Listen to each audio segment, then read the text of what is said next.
Break के बाद रुक करेंगे बुलेटिन की ओर। बुलेटिन में बात करेंगे औरैया की, जहां मां और पुत्र पर अज्ञात कारणों के चलते धारदार हथियार से हुआ हमला।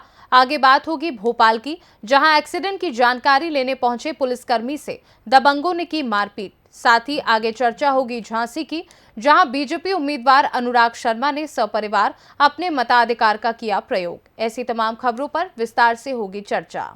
खबर अरवा कटरा थाना क्षेत्र से, जहां तकिया गांव में आज सुबह सोते समय मां और पुत्र को अज्ञात कारणों के चलते धारदार हथियार से हुआ हमला। मां और बेटी की गंभीर हालत को देखते हुए आगरा निजी अस्पताल में भर्ती कराया गया, जहां दोनों की हालत नाजुक बताई जा रही है। तकिया गांव निवासी सुरेंद्र उर्फ भगत उम्र 45 वर्ष अपनी मां रामदेवी उम्र 65 वर्ष के साथ घर के बाहर सो रहे थे। तभी अज्ञात कारणों के चलते किसी ने धारदार हथियार से हमला बोल दिया। वहीं अपनी दादी की आवाज़ सुनकर राधा ने दौड़कर देखा। दादी और चाचा खून से लथपथ पड़े हुए हैं, जिस पर राधा की आवाज़ सुनकर आसपास के लोग आए।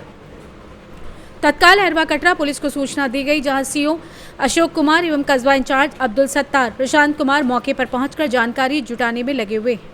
आइए जानते हैं इस विषय में घायल की भतीजी राधा का क्या कुछ कहना है। क्या नाम बेटा आपका? मेरा नाम राधा है।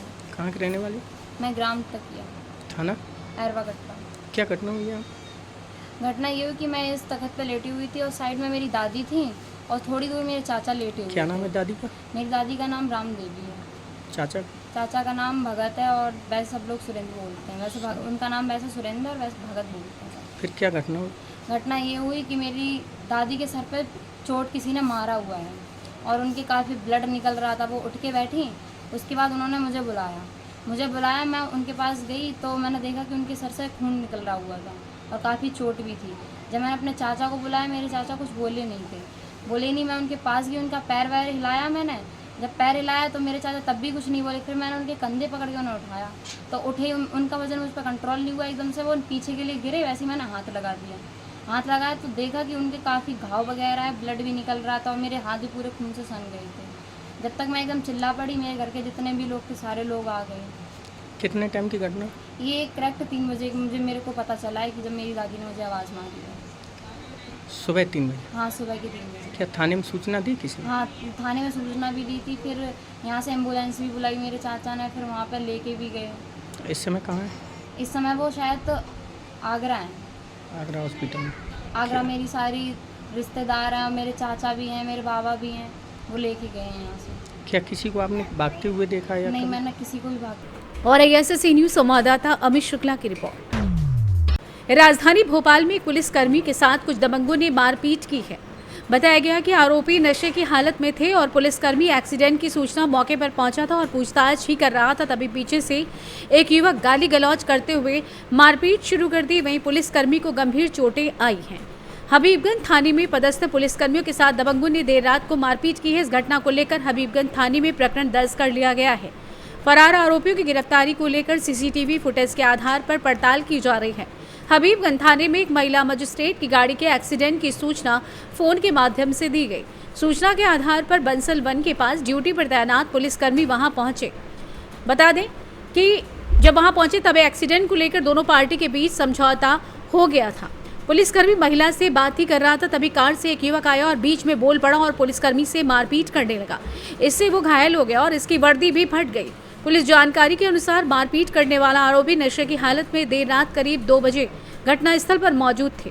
पुलिसकर्मियों के साथ मारपीट करने के बाद आरोपी मौके से फरार हो गया।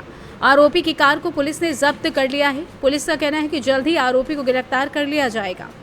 आइए जानते हैं इस विषय में टीआई सरिता बर्मन का क्या कुछ कहना है। आपके जवानों से मारपीट का एक मामला आया है, क्या पूरा मामला है? जी, कल रात्रि दिनांक 18/5/24 की रात्रि लगभग 2:30 से 3 बजे के समय रहा होगा।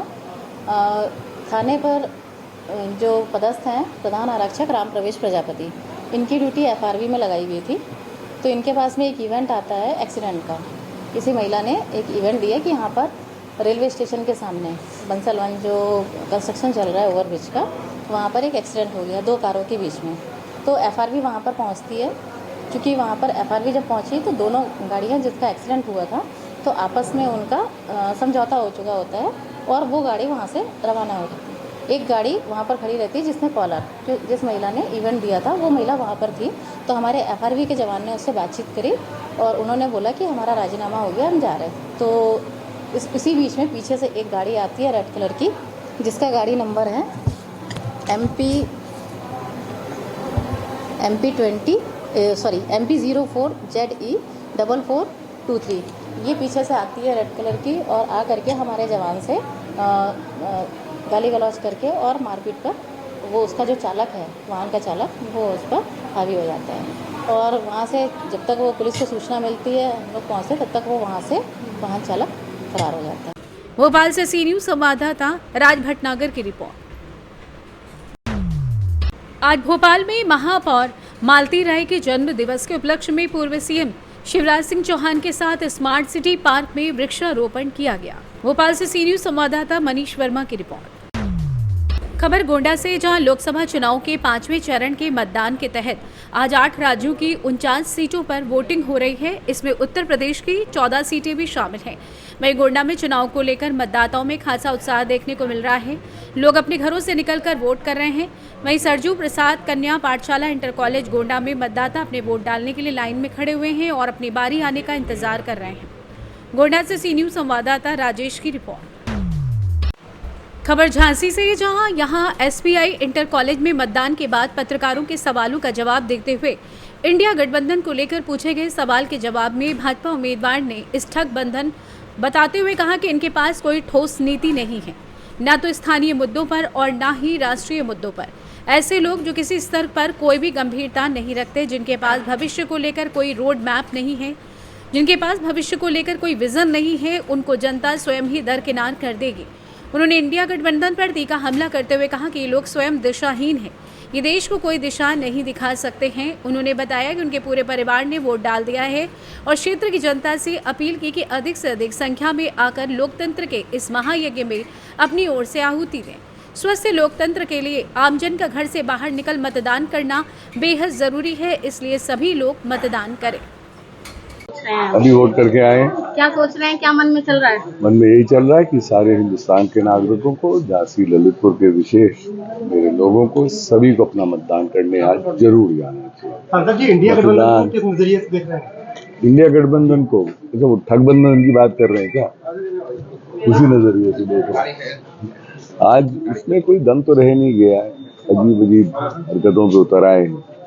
और जो लोग इस शहर में, पूरे देश में अपनी राजनीति को ही सीरियसली नहीं लेते, इन मुद्दों को जो देश के हैं उन पे कोई चर्चा नहीं करते, ऐसे लोगों को, किसी को भी देश में कोई भी आम वोटर, जनता, पब्लिक की सीरियसली नहीं लेती। क्योंकि अभी हैं, फिर भाग जाएंगे, फिर कुछ दिन करेंगे, फिर रहेंगे, फिर नहीं करेंगे।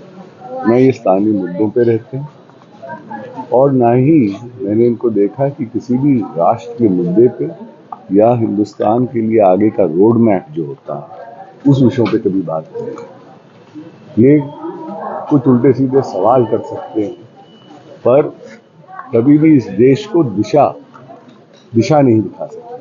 कभी एक ऐसे मुद्दों को लेके नहीं जाएंगे कि हमको देश को आगे कैसे लेके बढ़ना है, किस चीज़ों को लेके चलना है, इस देश का भविष्य क्या होगा, इस देश को आगे, इस राष्ट्र को कैसे बढ़ाएंगे। तो ऐसे लोगों के लिए तो वैसे भी पब्लिक, जिनका नेगेटिव माइंडसेट रहता है, पब्लिक खुद ही अवॉइड करती है। 4 जून को बुंदेलखंड से कितना कंट्रीब्यूशन दे रहे हैं? 4 जून को जो रिजल्ट आने वाला है, तो बुंदेलखंड से कितना कंट्रीब्यूशन है? 4 की 4, 8 में 8। ठगाठक का जवाब किस तरह से देंगे? अब ये दीदी, जवाबों के मुद्दे आप देख लीजिए, क्या मुद्दे उठ रहे हैं। राष्ट्र के मुद्दे उठने चाहिए, राष्ट्रीय चुनाव है, हम ठगाठक की बात कर रहे हैं लोगों से, तो ये लोगों ने तो मजाक बना के रख दिया। झांसी से कैमरा पर्सन प्रभात साहनी के साथ सी न्यूज़ संवाददाता राजीव सक्सेना की रिपोर्ट। फिलहाल के लिए बुलेटिन में बस इतना ही। देश दुनिया की बाकी खबरों को जानने के लिए आप देखते रहिए सी न्यूज़ भारत।